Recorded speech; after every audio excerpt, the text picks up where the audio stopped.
Hello friend, welcome back to channel. आज हम पढ़ने वाले हैं कालीबंगा सभ्यता और उसकी संपूर्ण जानकारी। तो चलिए आज सेशन को शुरू करते हैं। उससे पहले अपने सेशन को लाइक कर दीजिए, शेयर कर दीजिए। ठीक है, शुरू करते हैं। कालीबंगा सभ्यता। कालीबंगा सभ्यता घग्गर नदी के किनारे, इसी नदी का नाम है द्वेषवती। घग्गर नदी का ही नाम है द्वेषवती। मृत नदी, नट नदी के किनारे विकसित हुई। कालीबंगा सभ्यता हनुमानगढ़ जिले में स्थित है। राजस्थान के हनुमानगढ़ जिले में स्थित है। कालीबंगा सभ्यता के बारे में सर्वप्रथम जानकारी किसने दी? लुईस पी टेसीटोरी ने दी, जो कि एक अच्छे इतिहासकार थे। लुईस पी टेसीटोरी, और ये हम आगे पढ़ने वाले हैं लुईस पी टेसीटोरी के बारे में। इसकी खोज करता जानकारी तो दी लुईस पी टेसीटोरी ने, लेकिन उस समय ब्रिटिश शासन था और किसी ने इनकी बात पे ध्यान नहीं दिया। लेकिन सर्वप्रथम 1952 में अमलानंद घोष ने इसकी खोज की। और अगर देखें व्यापक रूप में तो ब्रजवासी लाल और बाल कृष्ण थापर द्वारा 1961 से 1969 के मध्य इसकी खोज की गई। अगर कालीबंगा की समय काल की बात करें तो कार्बन पद्धति के अनुसार इसका समय काल 2350 ईस्वी पूर्व से 1750 ईस्वी पूर्व तक था। कालीबंगा शब्द सिंध भाषा से लिया गया, जिसका मतलब है काली चूड़ियां, काले रंग की चूड़ियां। स्वतंत्र भारत का पहला पुरातत्व सभ्यता जिसका खनन किया गया था। स्वतंत्रता के बाद पहली जो भी पहली पुरातत्व सभ्यता थी जिसका खोज किया गया था या उत्खनन किया गया था, वह कालीबंगा थी। कालीबंगा सभ्यता कांस्ययुगीन सभ्यता है और हनुमानगढ़ में ही कालीबंगा म्यूजियम का निर्माण करवाया गया था राजस्थान सरकार द्वारा 1985-1986 में। कालीबंगा सभ्यता की विशेषता। कालीबंगा सभ्यता की विशेषता ये है कि यहाँ पे सड़कें समकोण पर काटती हैं। इस तरह से ये रोड है, इस तरह से समकोण पर सड़कें काटती हैं। इनके बीच में घर बने हुए, इनके बीच में यूं इस तरह से। और इसमें घर बनाने की जो पद्धति, ऑक्सफोर्ड पद्धति कह सकते हैं, जाल नुमा पद्धति। देखिए जाल की तरह आपको दिखाई दे रही होगी, जाल नुमा पद्धति है। इसे ग्रीक पद्धति कहते हैं, चेम्सफोर्ड पद्धति भी कहते हैं। और इन मकानों के जो कि दरवाजे थे वो पीछे की तरफ खुलते थे। जो दरवाजे थे वो पीछे की तरफ खुलते थे।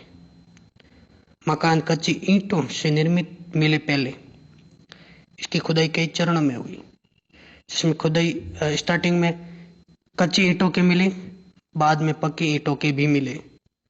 इसकी ईंट की साइज 30 × 15 × 7.5 सेंटीमीटर, यानी 30 सेंटीमीटर तो लंबी, 15 सेंटीमीटर चौड़ी और 7.5 सेंटीमीटर मोटी। नाल या काष्ठ की बनी मिली और इसे दीनहीन की सभ्यता कहा जाता है। विश्व में प्राचीनतम भूकंप के साक्ष्य कहाँ से मिलते हैं? कालीबंगा सभ्यता से मिलते हैं।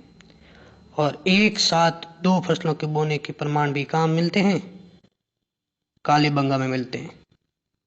और कौन सी फसल थी? तो वो थी जौ और गेहूं। यज्ञ कुंड और अग्नि वेदिकाएं प्राप्त हुई हैं। यहाँ से यज्ञ कुंड प्राप्त हुए हैं, जिससे ये पता चला है कि बलि प्रथा यहाँ पर विद्यमान थी। यहाँ पे बलि प्रथा विद्यमान थी। कोता यहाँ का लोकप्रिय जानवर था। ऊंट से परिचित थे। गाय, भैंस, भेड़, बकरी ये परिचित थे, इनको पालते थे। और ये एक नगरीय सभ्यता थी। सभ्यताएं दो प्रकार की होती हैं लगभग, एक ग्रामीण सभ्यता, एक नगरीय सभ्यता। ये एक नगरीय सभ्यता थी। विश्व में प्राचीनतम नगरों के प्रमाण कालीबंगा सभ्यता से मिले। समाधि, मृतकों का अंतिम संस्कार ये 3 प्रकार से होता था। पहला, ये 3 प्रकार से होता था।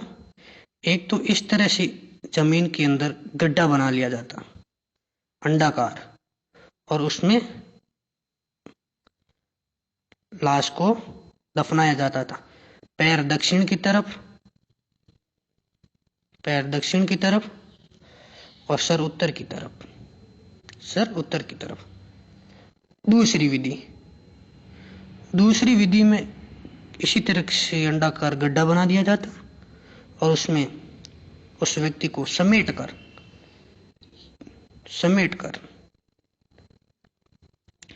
दफनाया जाता था। तीसरी विधि में उस व्यक्ति इसी तरह अंडाकार गड्ढा बनाया जाता था और खाद्य सामग्री और आभूषण के साथ डाले जाते थे, साथ में डाले जाते थे। आगे देखते हैं। यहाँ पर मूर्तियां, देवी देवता की पूजन, चित्रांकन, मूर्तियों का कोई प्रमाण नहीं मिला। मतलब इस तरह की कोई मूर्तियां, देवी देवता की मूर्तियां यहाँ पे मिली ही नहीं है। स्वास्तिक चिन्ह के प्रमाण मिले, यानी वास्तु दोष पर विश्वास था। स्वास्तिक चिन्ह के प्रमाण मिले यहाँ पर, यानी कि वास्तु दोष पर विश्वास करते थे। कालीबंगा सभ्यता मेसोपोटामिया सभ्यता की समकालीन मानी जाती है। मेसोपोटामिया सभ्यता की समकालीन मानी जाती है क्योंकि यहाँ पे बेलनाकार बर्तन मिले।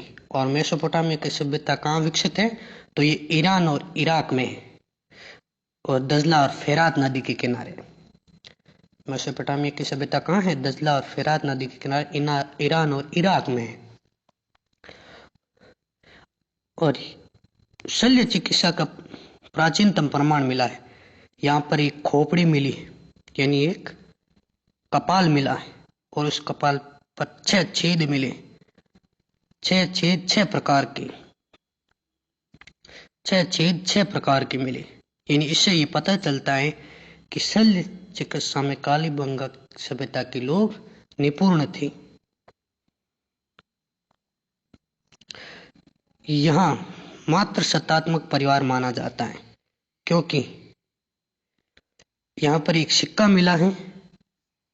उस सिक्के की एक तरफ स्त्री का चित्र है, स्त्री का, और दूसरी तरफ चीते का चित्र है। कालीबंगा सभ्यता सिंधु सभ्यता की तीसरी राजधानी कहलाती है। पुरोहितों का यहाँ पर प्रमुख स्थान था। पुरोहितों को यहाँ एक अलग पहचान दी जाती थी, उनका स्थान था, समाज में अच्छा स्थान था। मध्य एशिया के साथ व्यापार के संबंध मिले, यानी कि जो भी सबूत, सिक्के, मुद्राएं यहाँ पर कुछ मिली, बेलनाकार बर्तन मिले, जिससे ये पता चलता है कि मध्य एशिया में इसका व्यापार हुआ करता था। सामूहिक तंदूर का प्रयोग, और भवन कच्ची ईंटों का बना था। फर्श, सजावट व अलंकृत, यानी कि फर्श मिले जो कि सजावटी थे, और अलंकृत मिले यानी खूबसूरत सजावट के साथ फर्श मिले, और कच्ची ईंटों से भवन निर्मित थे। पहले कच्ची ईंटों से, उसके बाद में पक्की ईंटों से। तो इसी के साथ बस आज की वीडियो में इतना ही। मिलते हैं अगले वीडियो में और लेके आएंगे इससे अगली सभ्यता, आर्य सभ्यता। हम क्रमवार पढ़ेंगे आर्य सभ्यता। जब तक के लिए गुड बाय, टेक केयर, खुश रहो।